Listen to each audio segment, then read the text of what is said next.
Welcome to SLP Nerdcast, the #1 professional resource for evidence-based practice in speech-language pathology. I'm Kate Granbois. And I'm Amy Wonka. We are both speech-language pathologists working in the field and co-founders of SLP Nerdcast. Each episode of this podcast is a course offered for ASHA CEUs. Our podcast audio courses are here to help you level up your knowledge and earn those professional development hours that you need. This course, plus the corresponding short post-test, is equal to 1 certificate of attendance. To earn CEUs today and take the post-test after this session, follow the link provided in the show notes or head to slpnerdcast.com. Before we get started, one quick disclaimer. Our courses are not meant to replace clinical advice. We do not endorse products, procedures, or other services mentioned by our guests unless otherwise specified. We hope you enjoy the course. Are you an SLP or related professional? The SLP Nerdcast Unlimited subscription gives members access to over 100 courses offered for ASHA CEUs and certificates of attendance. With SLP Nerdcast membership, you can earn unlimited CEUs all year at any time. SLP Nerdcast courses are unique, evidence-based, with a focus on information that is useful. When you join SLP Nerdcast as a member, you'll have access to the best online platform for continuing education in speech and language pathology. Join as a member today and save 10% using code NERDCASTER10. The link for membership is in the show notes.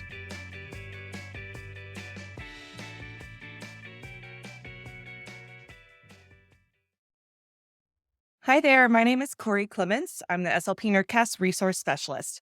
It's my job to help you link research and practice. I seek out resources that are rooted in evidence and bring them to your fingertips. You can head on over to our resource library and check out all the available resources we already have for you. You can find me at resources@slpnerdcast.com. I can't wait to help you link research and practice. Welcome to SLP Nerdcast. This episode is a bit different than our typical episode. This episode is part of a conference called SLP Linked. The focus and purpose of SLP Linked is to connect research directly with practice.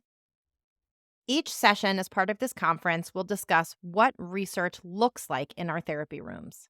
Our goal is to bring you this content at least once every year to help you bring research into your therapy spaces and bring you therapy activities and ideas from the researchers themselves. Stay tuned for more information about the conference, but for now, on to the episode. Hello, everyone. Welcome to our 3rd session of SLP Linked. We are really excited to unpack the intervention strategies for complex syntax today, and I am very excited to welcome our expert guest, Dr. Danielle Brimo. Thank you so much for having me. We're very excited to get started. Before we start talking about all the nerdy things, can you please take a moment to tell us a little bit about yourself? Yes. So my name is Danielle Brimo. I am an associate professor at TCU and also our graduate program director. I've been at TCU for a little over 10 years now, and I just recently moved into this graduate program director role. My research interest since my PhD has always been looking at how language interacts with literacy among children with developmental language disorder and with dyslexia. I am the director of the Syntax Assessment Intervention Literacy Lab, and I get to work with a bunch of really great undergrad students here at TCU. So that's a little bit about me. Wonderful. Thank you so much. For everybody who is new to SLP Nerdcast or to SLP Linked, my name is Kate. My wonderful co-host, Amy Wonka, is not able to make it with us today. I own and run a private practice outside of Boston, Massachusetts, and my clinical specialty is augmentative alternative communication. If you want to learn more about me, there's plenty on our website, but I want to move on and get into all the good stuff. Before we start talking about research and intervention for complex syntax, I do need to read our learning objectives and financial and non-financial disclosures. So everyone, please bear with me while we get through that. Learning objective number 1, describe a piece of research related to syntax intervention. And learning objective number 2, describe 3 research-informed therapy activities that exemplify research in practice. Disclosures. Danielle's financial disclosures. Danielle received an honorarium for participating in this course. Danielle is also employed full-time by Texas Christian University. Danielle's non-financial disclosures. Danielle has no non-financial relationships to disclose. Kate, that's me. My financial disclosures. I am the owner and founder of Grand Bois Therapy and Consulting LLC and co-founder of SLP Nerdcast. My non-financial disclosures, I am a member of ASHA SIG 12 and serve on the AAC Advisory Group for Massachusetts Advocates for Children. I'm also a member of the Berkshire Association for Behavior Analysis and Therapy. That went by very quickly. I'm really excited. Sometimes it's very long. Now we get to start talking about all the good stuff. We are here to talk about complex syntax intervention.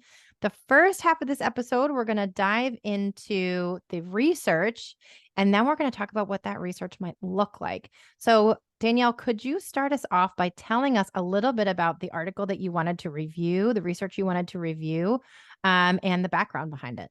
Yeah. Starting from my dissertation, while I was in school getting my PhD, I became really interested in this area of language or syntax, and kind of read a lot of the research on how it impacts students' reading comprehension. And so one of the study that I did as for my dissertation was looking at the impact of syntax on reading comprehension. Which led me to explore more about complex syntax. So this paper I completed with a colleague, Shannon Hall Mills, and we were really interested in ways in which we could elicit or get students to use complex syntax.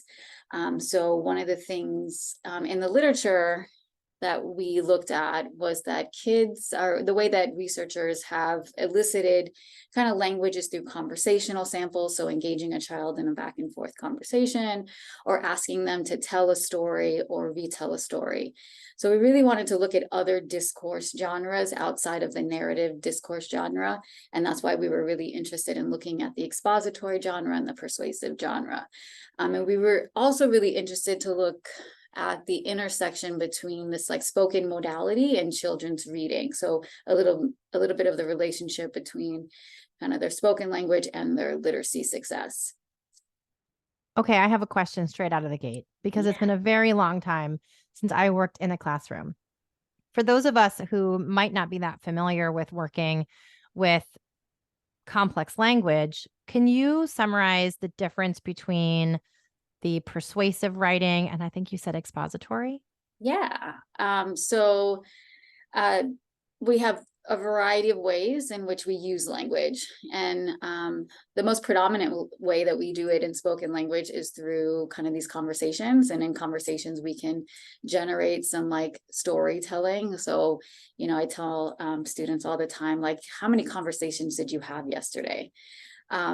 When it comes to these other types of discourse genres, they're more, is what the umbrella term for all of them is, informational discourse.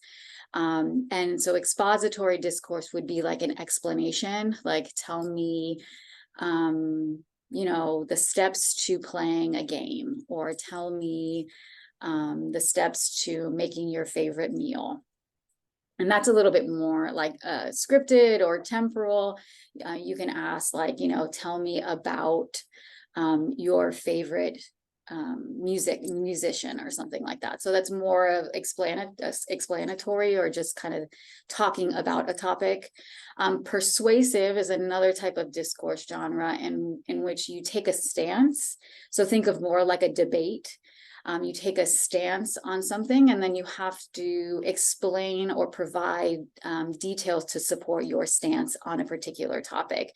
And then in terms of debate too, you always want to argue for the other side as well as to why, what's the other side's opinion about that and why your opinion matters most.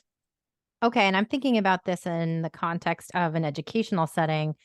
And I think the example you gave about debate is a great example of where we might see some persuasive discourse in schools, but also how many book reports or presentations are we asked to give from an expository standpoint, teaching the class how to X, Y, and Z, or teaching the class about, a book that they read or something that they were asked to research. So I think I can already see how this kind of language might find itself into a classroom, into an educational setting. Yeah, absolutely. And I even think, another example comes to mind is just like thinking in the cafeteria is like why one Superman is better, superhero is Oh, better than the yeah, other. totally. Or why, one video game is better than the other.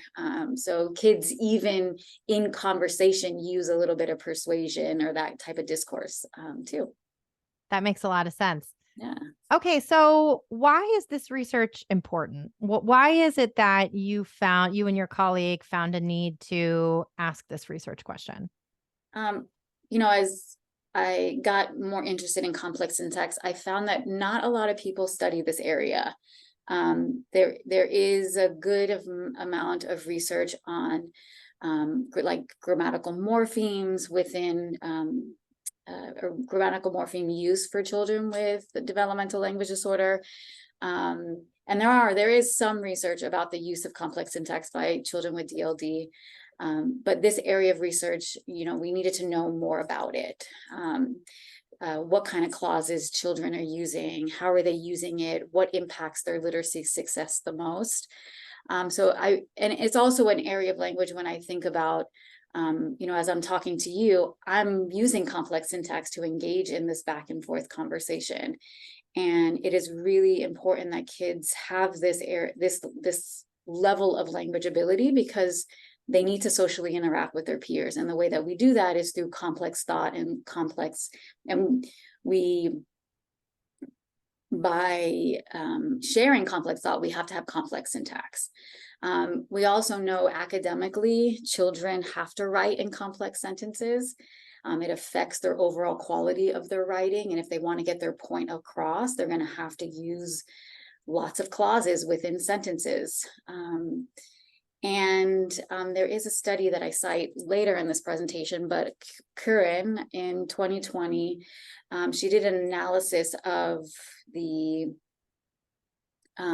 first, third, and fifth grade science texts and found that the science text included a lot of complex syntax, even in first grade. So children wow. were exposed to this academically really, really early on and asked to be able to comprehend it, to produce it, even as early as first grade. So complex syntax specifically is just a really important language area. Okay. So it's very clear that complex syntax is a critical piece for success academically, socially. It's also clear that we're going to see different kinds of discourse in an academic setting. When you decided to begin researching this area, what was your specific research question? How did you boil all of this down into the study that you want to review? So the study that we're talking about, it's not an intervention study.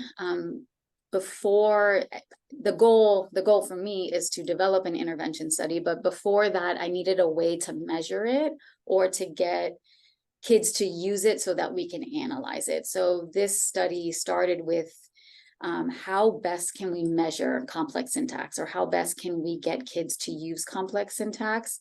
And again, was really interested in looking at discourse genres beyond like a narrative or conversational.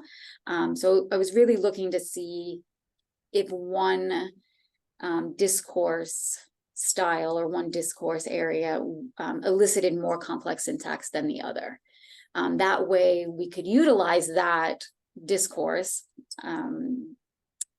to be able to work on complex syntax. So to develop an intervention around that. Well, that makes a lot of sense. I know that this piece of research might not have specifically tested an intervention, but that seems like a really important delineating factor if we know that one type of discourse lends itself more or less to a certain outcome, or certain limitations or certain barriers. I mean, that's all really pertinent information when we move through that clinical judgment process. So I can clearly see that there would be a good relationship there. All right, well, let's get into the study. Tell us a little bit about it. So my colleague and I, we assessed 64 adolescents. So they were between the ages of 14 and 16. So about that 9th and 10th grade. They were all kids with typical language. I think there's only a subgroup, like 3 or 4 students that had an IEP. So predominantly we're really looking at kids who have typical language skills.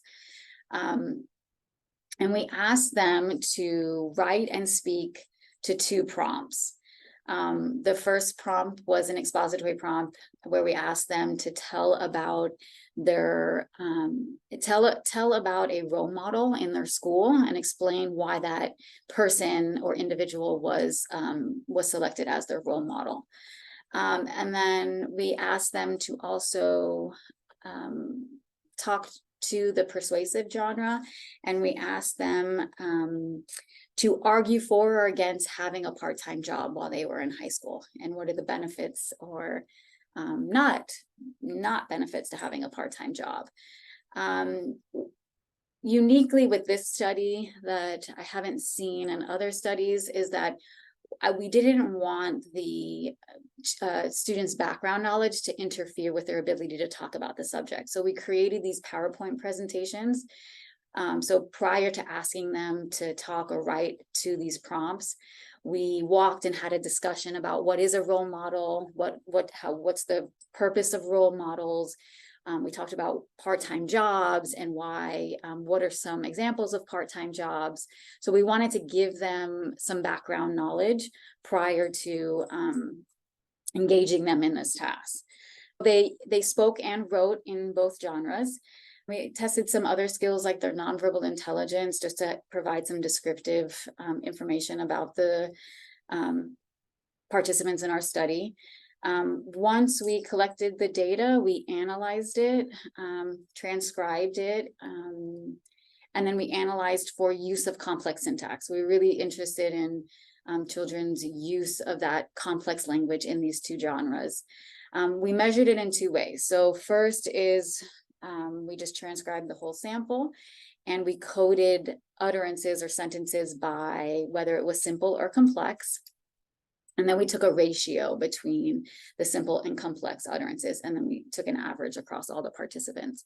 And then the other way we measured complex syntax is the average or the number of clauses per utterance or sentence, and we averaged that across participants as well.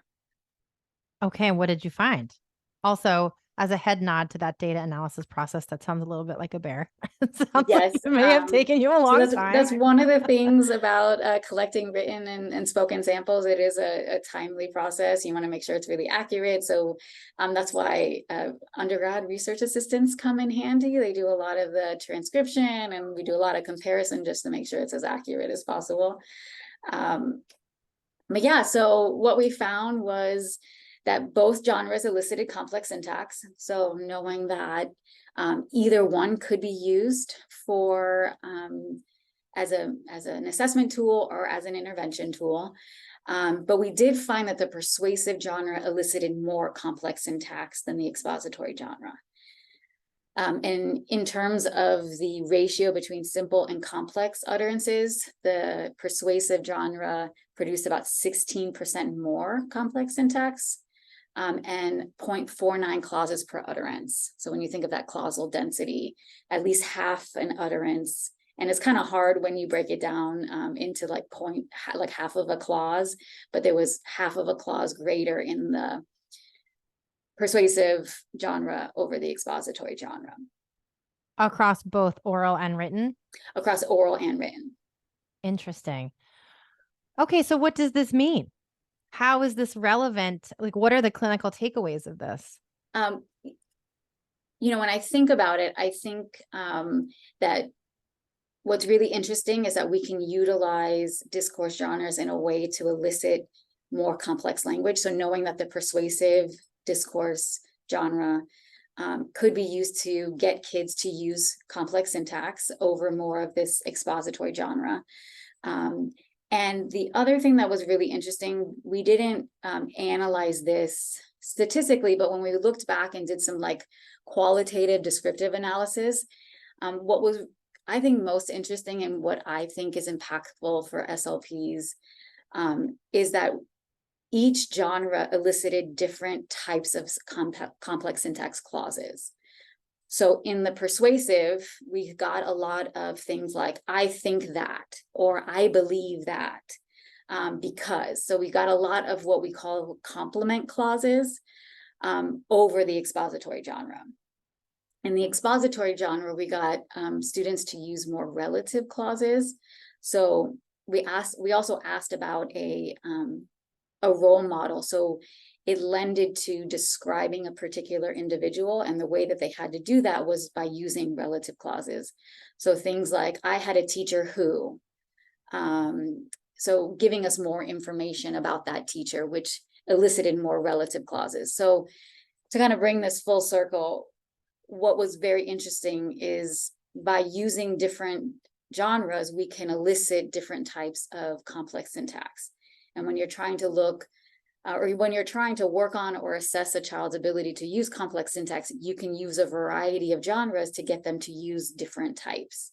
And I think, and although I can't say this with certainty, is I think that the more types that they use, the more flexibility in their language ability and their ability to, again, go back to like peer interaction and that academic success, that it supports that. So having a variety of clauses is better than just one clause over another. Okay, this is very interesting. And I'm in thinking about, the second half of what we wanted to talk about today, what this might look like in a therapy setting. I'm imagining myself showing up to work, looking at my schedule, knowing that I have maybe 2 or 3 kids who I'm working on more complex. They have related complex syntax goals in their IEP, let's say.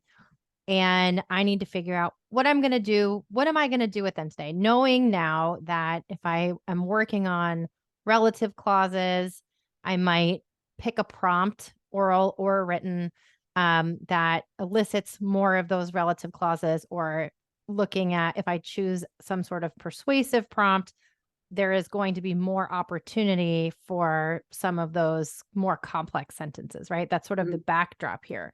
Yeah, those complement clauses. So the ones that need a mental state verb, like wonder and think and believe, and can't think of another one, but those are really good examples. So what would you say is a great way to approach this for a therapist who's listening, who may have a student on their caseload that has a goal or objective related to complex syntax?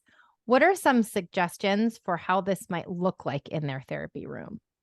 So and I'm going to predominantly speak from an SLP who has worked in schools, and then we can think about flexibility just in case you work in a private clinic.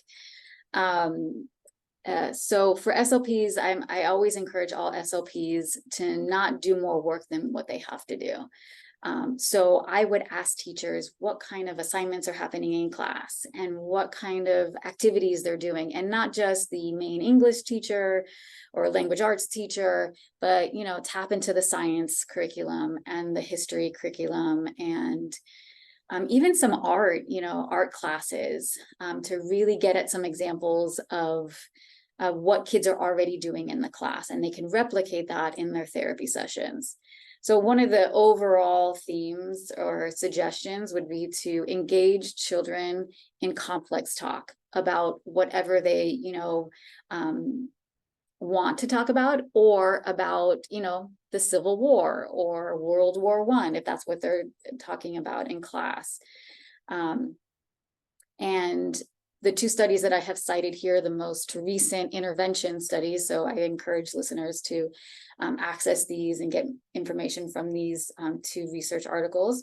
But both of these intervention studies use history and science related texts and topics. So one of the things you could do is engage students in kind of this expository talk. You can use the prompts that we used in this study, or come up with different expository prompts. That's a really great, question for the language arts teacher. Like, what kind of writing prompts are you having them work on in class? And you, the SLP, can use that to engage them in the speaking modality. And hopefully that will help to support some of their ideas in their writing assignment in their class. I'm always a big fan of the persuasive genre, and knowing that it elicits a little bit more complex syntax. Our prompt was a part-time job, but you can engage them in some other, like, why is school uniforms important? I think that's always a a hot topic, I guess, or should students be able to use their cell phone in class? As we engage more with technology, is AI a useful tool or not, if that's what they're, and I'm speaking predominantly for an older group of kids, but even some younger kids, like what I mentioned before, is why is one superhero better than the other? And let's engage in that talk around that. Why should your mom give you an allowance? If that's something. So really it's getting at what are their interest areas, and then using that to engage in this really complex talk. Some other things that I was thinking about, something that I remember doing in school, and then we just did this at our literacy camp here on campus, is we had kids create a bridge out of popsicle sticks. And the whole goal is to have a competition amongst the kids and to see whose bridge lasted longer. Our award was a candy bar, and they were really excited to work towards having a candy bar. But one of the things we did was have them engage in this pre-planning thought process to, sketch out your bridge. What materials do you need? And then talking around why you think these elements are important. And what I'm thinking is, as kids talk about, their bridge, they're going to say things like, I think that 10 popsicle sticks is going to be enough, or I think this design is going to work best, or I wonder if we, did X's on the sides, if that's going to create a better structure. So, I'm thinking about these tasks that require, a little bit more engaging in the thinking process, to help kids use or create opportunities for them to use complex syntax. And what's also nice is it also creates opportunities for the SLP to model complex syntax. So, when the child is, could be struggling to kind of talk about what they're thinking, or what they're wondering in that pre-planning phase of this like bridge activity.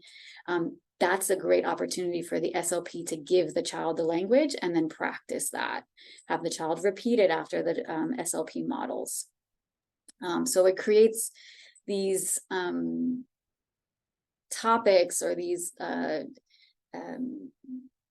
activities that require more complexity, give the child the opportunity to use it, but also the SLP the opportunity to model the complex thinking, and which requires complex talk, which is complex syntax. I also really encourage SLPs to engage kids in not only just speaking and using complex syntax, but writing it and then reading it. So this is the article that I mentioned earlier that did a review of first grade, third grade, and fifth grade text. And they found that even first grade text had a lot of complex syntax. So asking the teacher, hey, can I get a copy of your curriculum or the reading passage that the child is engaging with, to find the complex sentences and do things like deconstruct the sentence and build the sentence back up, to get the child to think more explicitly about what makes this sentence more complex or not. It also is making me think about using this as an opportunity to shift the conversation or focus on really that patient-centered care, student-centered experience. So if we know that a persuasive prompt, or a prompt for a persuasive language sample, is something that could facilitate more complex syntax, we might ask the student, what are you really passionate about? Or is there a book report that is there a homework assignment that's giving you a lot of stress that I can, that we can work with? Or, bringing them into the conversation. Presumably if you're working with complex syntax, you are not necessarily working with an emergent learner. So, thinking about what they want to bring into the therapy room to really get them motivated and excited to use that persuasive language. Absolutely. And that's what we do a lot, or when I encourage our students here, is get to know the people that you're working with. And if they really like computer programming, or they like BMX bike riding. I learn a lot from the kids that I work with, because they love a variety of things, and so whatever they're into motivates them to want to talk about it. And again, it creates those opportunities for SLPs to model the language to talk about those things. Okay, so you've mentioned a craft, or this building the bridge thing. I think everybody has built a bridge from popsicle sticks before. Everybody is familiar. And I think I have to imagine that there are students in elementary school, middle school, and high school who could be working on complex syntax. I know we've talked a lot about use some high school related examples. I also think that these are great opportunities to talk with the teacher, talk with the history teacher or the math teacher or the science teacher, and really get information about what else is happening around the school that could be congruent with curriculum or literacy related activities. Do you have any other suggestions for how we might bring our therapy into these other educational spaces? Yeah, I think those are really good examples. I think language happens everywhere. So whether it's in the math class, I was just thinking, like, if they're going through problem solving, even that requires complex syntax to read the problem and to figure out what's the process that goes with it. So I think, just having that collaborative interaction with teachers and seeing what's happening in the classroom, and then thinking about how to incorporate complex syntax targets within those activities. I mean, sky's the limit. In terms of what kids are doing in classes now. I'm always a big fan of like science, just because you can make things explode and those kinds of things, which motivates kids sometimes. But yeah, really sky's the limit. The other activity I was thinking about too, that I did with a couple of kids, it was to create we did it in PowerPoint, but we created an About Me book. So every little slide was something. Oh, I love that. Them. Yeah, that we created it into a book, and they were able to take the book home and engage with their parent about this book and had topics about themselves. And I asked them, what do you want to share about yourself? We did kind of an inventory of questions, but we had topics like, what's your favorite food and why? If you could plan a perfect day, what would that day look like? If you could go anywhere, where would you go? If you could be any animal, what animal would that be? And so each day we just practice talking around the things that they wanted to share about themselves. And again, that created opportunities for me to model complex syntax, and then for the child to then imitate. And then I asked, part of making the book was then they had to write out some of these sentences or utterances that we created. And what I loved about it is that it created opportunities for them to then go home to their caregivers and share, this is what I did today, and this is what we talked about, and gives, again, opportunities for them to use complex syntax. It's also making me think about show and tell. I So know in schools, activity. Language groups or lunch bunches, or, working on some of these language goals for those of us who have insanely high caseloads. Sometimes doing language groups is a part of our regular work schedule, or a therapeutic schedule. And show and tell would be a great way to address some of this, and kids, especially the younger ones, they love show and tell. Yep. And a great prompt. Why did you bring this today? Tell me more about it. And so creating that, I think, again, creates opportunities to say, I'm bringing this because, or I think this is great because, or, this is my stuffed animal that I sleep with at night, which creates, again, opportunities to use complex syntax. I love it.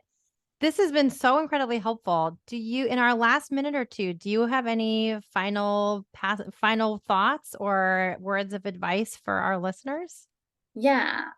So one of the other things I'm really, really interested in is supporting SLP's knowledge about what complex syntax is. And, not everybody can readily say, I know what a relative clause is and an adverbial conjunction clause.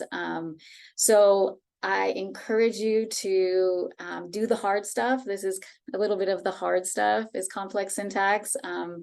But it's so important to students, social and academic success. So even though it may seem hard to still engage with it, it creates opportunities for learning for both you and your caseload of kids. So yeah, definitely not the easiest area of language, but definitely a very important one. And one other thing on this slide, this last bullet, are intervention strategies that came from those 2 articles. So these are the strategies that they deemed and they found were effective. And so we've been talking about activities, but by recasting and modeling and even some explicit instruction helps to support use of complex syntax. That's awesome. Thank you so much for all of this. You've been incredibly helpful. We're so, so grateful for your time. Thank you so much for being here. Yeah, thank you so much. This has been fun to talk about. Thank you for attending this session of SLP Linked. ASHA CE processing and certificates of completion for SLP Linked are exclusive to SLP Nerdcast members.